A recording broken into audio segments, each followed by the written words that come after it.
वालेकुम dear students, कैसे हैं आप सब। उम्मीद है सब खैरियत से होंगे।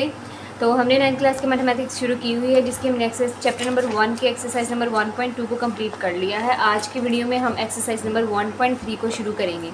ये एक लॉजिकल एक्सरसाइज है जिसमें हर सवाल जो है वो हर दूसरे सवाल से डिफरेंट है।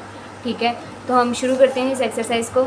इसके क्वेश्चन नंबर 1 में वो हमसे कहते हैं कि 3 ऐसे कंसेक्टिव इंटीजर्स मतलब जो गिनती में साथ साथ आते हैं, मतलब काउंटिंग में वो साथ साथ एग्जिस्ट करते हैं, उनको अगर हम जमा करें तो हमारा आंसर क्या आएगा, 42 आएगा। तो हमें वो इंटीजर्स फाइंड करने हैं। ठीक है, तो हम कहते हैं लेट फर्स्ट इंटीजर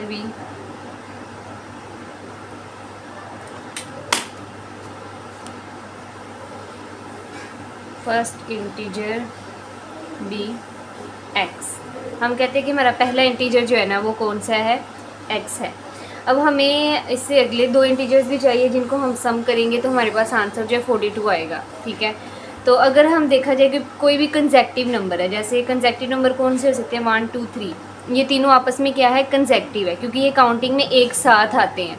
क्या आपने कभी देखा है कि काउंटिंग में 1 2 और फिर 4 आया और बाद में 3 आया हो? ऐसा कभी नहीं होता, 1 2 के बाद 3 ही आता है। तो कंसेक्टिव नंबर होने का मतलब है कि ये गिनती में एक साथ आते हैं। तो हमें ऐसे 3 नंबर चाहिए इस तरह के।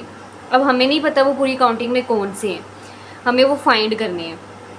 ठीक है, तो वो फाइंड करने के लिए हम पहले इंटीजर कह देते हैं एक्स है।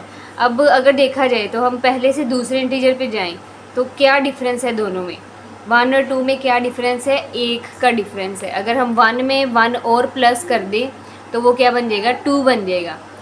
इसी तरह जब हम 1 से 3 पे जाना चाहेंगे, 1 से हम एक तीसरा नंबर या 1 से अगले से अगला नंबर हम फाइंड करना चाहते हैं, तो वो नंबर फाइंड करने के लिए हमें क्या करना पड़ेगा, 1 में एक तो +1 करेंगे तो इससे अगला नंबर आ जाएगा। उससे अगला नंबर लेने के लिए 1 में हमें एक और 1 को ऐड करना पड़ेगा, मतलब 1 में हमें 2 को ऐड करना पड़ेगा। फिर हमारे पास क्या आएगा, उसके अगले से अगला नंबर आ जाएगा। ठीक है, तो यही हम x के साथ करेंगे। x जो है वो पहला नंबर है। ठीक है, जब हम x से दूसरे नंबर पे जाएंगे तो हम x में क्या करेंगे, 1 का एडिशन करेंगे। तो सेकंड इंटीजर हमारे पास क्या बन जाएगा, x + 1। और थर्ड नंबर इसी तरह हम बना लेंगे x + 2। मतलब 1 में अगर हम 2 ऐड कर दें तो हमारे पास उससे अगले से अगला नंबर आ जाएगा। अकॉर्डिंग टू कंडीशन, कंडीशन क्या कहती है कि इन तीनों को अगर हम जमा कर दें, इनका सम कर दें, तो आंसर क्या आएगा, 42 आएगा। तो अकॉर्डिंग टू कंडीशन, ये कंडीशन है ना हमारे पास, पहला नंबर, दूसरा नंबर और तीसरा नंबर, इनको अगर हम ऐड कर दें तो हमारा आंसर क्या आएगा, 42 आएगा। यही हमारे पास कंडीशन है। अब हम इस कंडीशन को सॉल्व कर लेंगे तो हमारे पास तीनों नंबर्स आ जाएंगे। जैसे इसको अगर हम सॉल्व करते हैं तो जो वेरिएबल्स वाली जितनी भी वैल्यूज़ हैं उनको आपस में ऐड कर देंगे और जो कांस्टेंट्स हैं उनको आपस में ऐड कर देंगे। तो ये जिसके साथ कोई कोफिशिएंट नहीं होता, जब वेरिएबल के साथ कोई कोफिशिएंट नहीं दिया होता ना, तो उसके साथ क्या होता है, हमेशा 1 होता है। तो 1x + 1x + 1x, 1 + 1 2, 2 + 1 3, तो ये आ जाएगा 3x + 1 + 2 क्या आ जाएगा, 3 आ जाएगा, = 42। अब यहाँ से 3 हम कॉमन ले सकते हैं, 3 कॉमन ले लेंगे, पीछे रह जाएगा x + 1 = 42। यहाँ पर 3 था ना, तो जब हमने 3 को कॉमन लिया, पीछे कुछ नहीं बचा, तो हमने इसकी जगह क्या लगा दिया, 1 लगा दिया। ठीक है, अब ये 3 अब इसके साथ क्या हो रहा है, इस साइड पे मल्टीप्लाई हो रहा है, 3 इसके साथ इस साइड पे मल्टीप्लाई हो रहा है। इसको हम उठाकर दूसरी साइड पे ले जाएंगे तो इसका जो ऑपरेशन है वो ऑपोजिट हो जाएगा। तो यहाँ पर आके क्या हो जाएगा, डिवाइड हो जाएगा। ठीक है, x + 1 = आ जाएगा 42 को अगर हम 3 पे डिवाइड करें तो हमारे पास आ जाएगा 14। 42 को अगर हम 3 पे डिवाइड करें तो हमारे पास आ जाता है 14। इसी तरह इस 1, ये जो 1 है इधर ऐड हो रहा है, इसको उठाकर हम दूसरी साइड पे ले जाएंगे तो इधर जाके क्या हो जाएगा, सब्ट्रैक्ट हो जाएगा और हमारे पास आंसर आ जाएगा x = 13। पहला नंबर हमारे पास क्या था, x था, पहला नंबर x था ना, तो पहला नंबर हमने फाइंड कर लिया है 13। दूसरा नंबर हमारे पास क्या था, x + 1, तो x की हमारे पास वैल्यू क्या आई है, 13। x की जगह हम 13 पुट कर देंगे और +1 ऐसे ही आ जाएगा। तो दूसरा नंबर हमारे पास क्या आ गया है, 14 आ गया। इसी तरह तीसरा नंबर हमारे पास क्या है, x + 2। तीसरा नंबर हमने x + 2 लेट किया है ना। तीसरा नंबर हमारे पास क्या था, x + 2। ठीक है। तीसरा नंबर हमारे पास x+2 था, उसमें हम x की जगह क्या पुट कर देंगे, 13 पुट कर देंगे और 13+2 हमारे पास आ जाएगा 15। ठीक है, तो जो 3 कंसेक्टिव इंटीजर्स थे हमारे पास वो कौन कौन से आ गए हैं, 13, 14 और 15। अगर देखा जाए तो ये कंसेक्टिव ही हैं, ये गिनती में एक साथ साथ ही आते हैं, 13, 14, 15। तो नेक्स्ट क्वेश्चन में हम हमसे कहते हैं कि जो डायग्राम आपको दिखाई गई है इसमें एक राइट एंगल ट्रायंगल है। राइट एंगल ट्रायंगल कौन सी होती है, जिसका एक एंगल 90 डिग्री का होता है, और उसमें वो कह रहे हैं कि AC की लेंथ क्या है, √3 + √5, और ट्रायंगल ABC, इस ट्रायंगल का जो एरिया है वो 1 + √15 सेंटीमीटर स्क्वायर है। वो कह रहे हैं कि जो AB है ना, इसकी लेंथ फाइंड करनी है इस फॉर्म में। तो फाइंड करते हैं। हमारे पास एक लेंथ दी हुई है, वो क्या है, AC, वो क्या है हमारे पास, √3 + √5 सेंटीमीटर। एरिया दिया हुआ है वो है हमारे पास 1 + √15 सेंटीमीटर स्क्वायर। ठीक है, हमें क्या फाइंड करना है, लेंथ AB। ठीक है, तो एरिया का हमारे पास, हम यहाँ पर एरिया का फार्मूला लगाएंगे। ट्रायंगल के एरिया का फार्मूला क्या होता है, 1/2 लेंथ × हाइट। मतलब इस लेंथ को अगर हम हाइट से मल्टीप्लाई कर दें और इसको 2 पे डिवाइड कर दें तो हमारे पास ट्रायंगल का एरिया आ जाता है।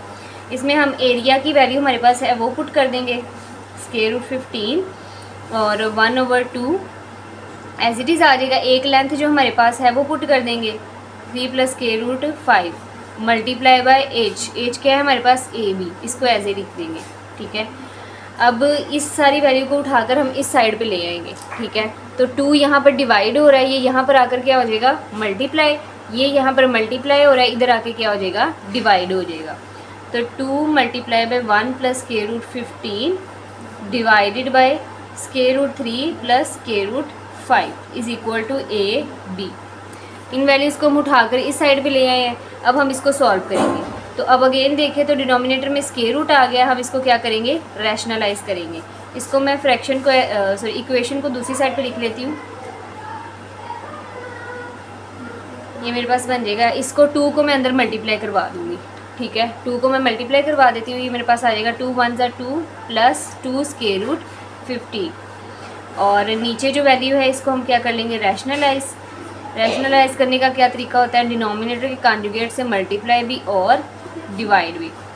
ऊपर वाली वैल्यूज़ को हम आपस में मल्टीप्लाई करवा देंगे, पहले 2 को इस सारी वैल्यू के साथ, फिर 2 √15 को इस सारी वैल्यू के साथ मल्टीप्लाई करवा देंगे, +2 √15 × √3 - √5 ये मेरे पास √3 + √5 ×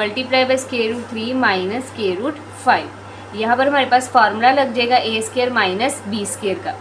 A² - B² is equal to A + B × A - B। जब हमारे पास इस तरह से कोई दो वैल्यूज़ दी हों तो हम क्या करते हैं, उसको A² - B² की फॉर्म में लिख देते हैं। यहाँ पर भी मैं यही फार्मूला अप्लाई करूँगी और ऊपर वाली वैल्यूज़ को क्या कर दूँगी, आपस में मल्टीप्लाई करवा दूँगी। तो स्क्वायर रूट के साथ ये मल्टीप्लाई तो नहीं हो सकती, इसलिए हम इसको एज इट इज़ लिख लेंगे, +2। अब ये जो स्क्वायर रूट 15 है ये इन सब के साथ मल्टीप्लाई हो जाएगा, मतलब स्क्वायर रूट के अंदर वाली वैल्यूज़ आपस में मल्टीप्लाई हो जाएंगी। 15 3 के साथ मल्टीप्लाई हो जाएगा तो हमारे पास आ जाएगा √45 ± -2 एज इट इज़ आ जाएगा, और 15 को 5 से मल्टीप्लाई करें तो 75 आ जाएगा। नीचे हमारे पास क्या आ जाएगा, A² - B²। तो A हमारे पास क्या है, √3² माइनस B है हमारे पास √5, तो √5 का स्क्वायर। अब ये जो स्क्वायर है स्क्वायर रूट से कैंसिल हो जाएगा। ठीक है, हमारे पास आ जाएगा 2√3 minus 2√5 plus 2√45 minus 2√75 over 3 minus 5। ठीक है, ये जो बड़ी वैल्यूज़ है हमारे पास 45 और 75, इनका हम क्या करेंगे, एलसीएम ले लेंगे। एलसीएम लेने के बाद हमारे पास ये वैल्यूज़ आ जाएंगी। 45 का एलसीएम आ जाएगा 5 × 3 का स्क्वायर, और 75 का एलसीएम आ जाएगा 5 का स्क्वायर × 3। तो नीचे हम 3 को 5 में से माइनस कर दें तो आंसर आएगा 2, और साइन हमेशा आता है बड़ी रकम आ रहा, तो इसके साथ आ जाएगा -2√3 माइनस 2√5 एज इट इज़ आ जाएगा, प्लस अब ये जो 3 का स्क्वायर है ये स्क्वायर रूट के साथ कैंसिल होकर स्क्वायर रूट से बाहर आ जाएगा। तो ये 2 मल्टीप्लाई बाई 3, ये 3 जो है इसका स्क्वायर रूट से कट जाएगा और ये स्क्वायर रूट से बाहर आ जाएगा और 5 स्क्वायर रूट में ही बच जाएगा -2। इसी तरह ये 5 का स्क्वायर यहाँ पर कट जाएगा, ये बाहर आ जाएगा और 3 स्क्वायर रूट के अंदर ही रह जाएगा। नीचे हमारे पास आ जाएगा -2। अब आगे अगर हम इसको सॉल्व करें तो ये जो स्क्वायर रूट 3 वाली वैल्यू है इसको हम स्क्वायर रूट 3 वाले के साथ ऐड कर देंगे और स्क्वायर रूट 5 वाले को स्क्वायर रूट 5 वाले के साथ। ये हमारे पास बन जाएगा 2 square root 3 minus 2 square root 5। इसको एज इट इज़ लिख देंगे प्लस 2 3 आ जाएगा 6 square root 5 minus 2 5 10 square root 3। नीचे वाली वैल्यू -2 हम ऐसे लिख देते हैं। अब इसको हम क्या कर लेंगे, सम कर लेंगे इनका। स्क्वायर रूट 3 वाली को स्क्वायर रूट 3 वाली के साथ ऐड कर देंगे और स्क्वायर रूट 5 वाली को स्क्वायर रूट 5 वाले के साथ। तो 2 माइनस 10 क्या आ जाएगा -8। 10 में से 2 निकाले तो 8 आता है और साइन आता है बड़ी रकम वाला माइनस आ गया। इसी तरह 6 माइनस 2 क्या आ जाएगा +4, साइन आता है हमेशा बड़ी रकम वाला। इसके साथ 5, इसके साथ स्क्वायर रूट 3, नीचे आ जाएगा -2। अब इस -2 को कैंसिल करने के लिए हम यहाँ से भी क्या करेंगे, -2 को कॉमन लेंगे। तो यहाँ से जब हम -2 कॉमन लेंगे तो इसके साथ वाला माइनस बाहर आ जाएगा, ठीक है। और 8 जो है 2 के टेबल में कहाँ पे आता है 4 पे, तो यहाँ आ जाएगा 4 स्क्वायर रूट 3। फिर यहाँ से जब हमने माइनस कॉमन लिया तो साइन चेंज हो जाएगा, प्लस क्या हो जाएगा माइनस हो जाएगा। और 2 जब हमने कॉमन लिया तो 4 2 के टेबल में कहाँ पे आता है 2 पे, यहाँ आ जाएगा 2 स्क्वायर रूट 5 ओवर -2 -2 से कट गया, हमारे पास आंसर आ गया 4 square root 3 -2 square root 5 which is AB। यही उन्होंने हमें फाइंड करने के लिए कहा था। सो क्वेश्चन नंबर 3 में देखें तो वो हमसे कह रहे हैं कि एक रेक्टेंगल है जिसकी दोनों जो अपोजिट साइड्स हैं उनकी लेंथ क्या है 2 + स्क्वायर रूट 18 और दूसरी साइड की लेंथ है 5 - 4 स्क्वायर रूट 2। मतलब अगर हमारे पास एक रेक्टेंगल है इस तरह का, तो इसमें ये दोनों साइड्स बराबर होती हैं और ये दोनों साइड्स आपस में बराबर होती हैं। तो इनमें से एक जो साइड है उसकी लेंथ है 2 + स्क्वायर रूट 18 और दूसरी जो साइड्स हैं उनकी लेंथ है 5 - 4 ओवर स्क्वायर रूट 2। इसका हमने क्या फाइंड करना है, एरिया फाइंड करना है और उसको हमने प्रेजेंट करना है इस फॉर्म में। तो एरिया का फार्मूला हमारे पास होता है लेंथ मल्टीप्लाई बाय विड्थ। जो इसकी लेंथ है उसको इसकी विड्थ से मल्टीप्लाई कर देना, या इसको आप हाइट भी कह सकते हैं, ठीक है।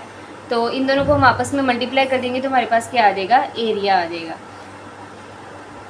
तो 2 + square root 18 multiply by 5 - 4 over square root 2, इनको हम क्या करेंगे मल्टीप्लाई कर देंगे। अब 18 एक बड़ी वैल्यू है, इसका हम क्या करते हैं एलसीएम ले लेते हैं, ठीक है। 18 का हम एलसीएम ले लेंगे। तो 18 का एलसीएम हमारे पास क्या आ जाएगा 3 का स्क्वायर मल्टीप्लाई बाय 2। अब ये जो 3 है ये इसका स्क्वायर रूट से कट जाएगा और ये स्क्वायर रूट से बाहर आ जाएगा, पीछे हमारे पास बच जाएगा स्क्वायर रूट 2। तो ये हमारे पास बन जाएगा 2 + 3 square root 2 multiply by 5 - 4 over square root 2। अब इसको ऐसे मल्टीप्लाई कर देंगे, पहले 2 को इन दोनों के साथ मल्टीप्लाई करेंगे, फिर +3 स्क्वायर रूट 2 को इन दोनों के साथ मल्टीप्लाई करवाएंगे। तो 2 मल्टीप्लाई बाय 5 - 4 स्क्वायर रूट 2, इसी तरह +3 square root 2 multiply by 5 - 4 square root 2। इनको हम आपस में मल्टीप्लाई करवा देंगे तो 2 5 10 माइनस, इधर मैं 2 को डायरेक्ट मल्टीप्लिकेशन नहीं इसकी करवाऊंगी, ठीक है। मैं क्या करूँगी 2 को मैं लिखूँगी स्क्वायर रूट 2 की फॉर्म में। वो कैसे, जैसे फॉर एग्जांपल ये 2 है ना आपके पास, तो इसको हम लिख सकते हैं square root 2 multiply by square root 2। इसको हम ऐसे लिख सकते हैं, ठीक है। ऐसे क्यों लिख सकते हैं, क्योंकि जब ये दोनों आपस में मल्टीप्लाई होंगे तो दो सेम चीज़ें जब आपस में मल्टीप्लाई होती हैं तो क्या आता है उसका स्क्वायर आ जाता है और स्क्वायर जो है वो स्क्वायर रूट से कट जाता है, पीछे हमारे पास अगेन 2 ही आ जाएगा। तो इसलिए जो 2 है उसको हम इस फॉर्म में लिख सकते हैं। यहाँ पर ये जो 2 मल्टीप्लाई हो रहा है इसको मैं इस फॉर्म में लिखूँगी। मेरे पास आ जाएगा square root 2 multiply by square root 2 multiply by 4 over square root 2। ये नीचे वाला स्क्वायर रूट 2 इनमें से एक स्क्वायर रूट 2 से कट जाएगा।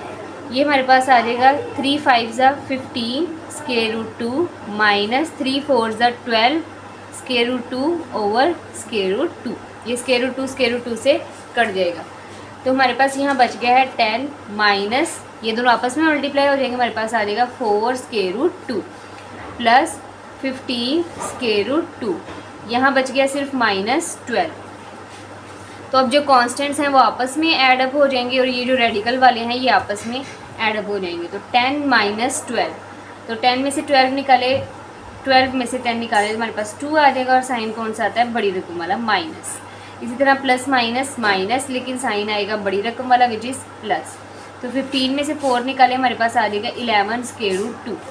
ये है हमारे पास एरिया आंसर। तो ये थी हमारी आज की वीडियो। उम्मीद है आपको सारे क्वेश्चन समझ में आ गए होंगे। अगली वीडियो में हम इसके नेक्स्ट क्वेश्चंस को सॉल्व करेंगे। So stay tuned, please like share and subscribe. अल्लाह हाफिज़।